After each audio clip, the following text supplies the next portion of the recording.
Ndugu zangu, tupo katika mwezi mtukufu wa Rajab. Mwezi huu ni katika miezi mitukufu ambayo tumeambiwa na Allah tusidhulumu nafsi zetu katika miezi hiyo.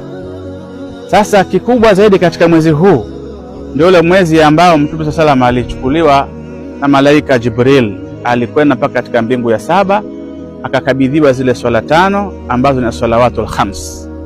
Ni katika mwezi huu wa Rajab. Swala 5 zile ni swala ambazo tunazitekeleza leo Waislamu hapa duniani, huku tukijua kwamba zimetoka mbali.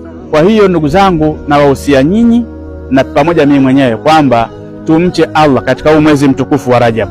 Ni mwezi ambao hatutaki tufanye maasiya, bali ni mwezi ambao tumepata hii zawadi nzuri ya kuswali swala 5.